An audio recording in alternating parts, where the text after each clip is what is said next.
It's time for this week's Economy Matters with NBR columnist Christoph Schumacher. So, Christoph, are Adrian Orr and Grant Robertson friends or foes?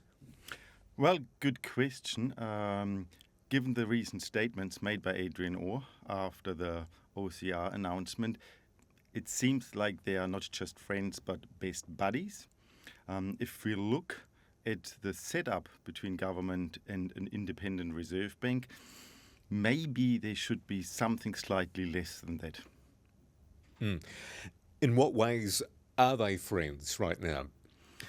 Well, the objective and the role of the Reserve Bank is to provide monetary stability and keep inflation back to that 1 to 3% limit. We are sitting at 6.7, so way too high. And that's why the Reserve Bank governor is increasing the OCR. But at the same time, the finance minister has just released a budget that indicates more and more spending and borrowing. So that's why there are some issues on the table. It seems like the finance minister is that kind of a shopaholic who goes out and maxes out the credit card, and the Reserve Bank governor should really come and cut the card in half and say and reel it in. So, you were taken aback by his comments saying the government was more of a friend than a foe?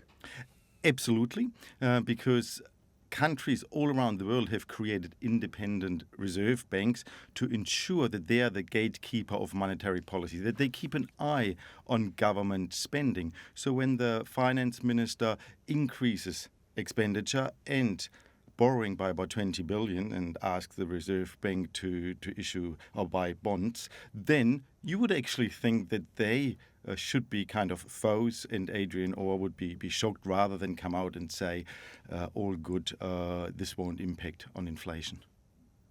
You're also saying that the Reserve Bank is no longer as independent as it used to be. Absolutely, because just last year, the original act that established the Reserve Bank was changed and replaced. And the Reserve Bank now has a governance board rather than being a single decision maker. And this government board, the members on that board are actually appointed on the recommendation of the finance minister. So clearly there is more governmental influence on the Reserve Bank now than there used to be. You're also saying there needs to be some kind of coordination between fiscal policy and monetary policy, though. Absolutely. We don't want the Reserve Bank governor and the finance minister to be foes, because there should be some coordination. If the government, for example, as we've seen during the COVID crisis, wants to kickstart the economy by spending money, we don't want the Reserve Bank to increase interest rates because that would be counterproductive.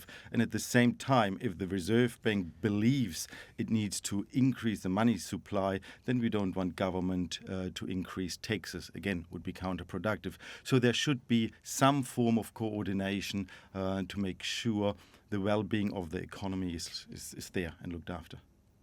What concerns do you have if they are overly friendly? Well, at the moment, the increase of the OCR, the last increase by 0.25%, wasn't the surprising part. What was the surprising part is that Adrian Orr pointed out that this probably is the peak of the OCR, and we might see reductions in the later part of 24.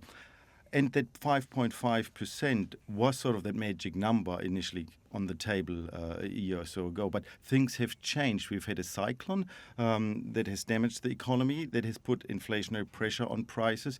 We are expecting immigration to peak again and 100,000 new people arriving in the country. So the situation has changed. So I'm surprised that we still believe the 5.5% is that upper limit.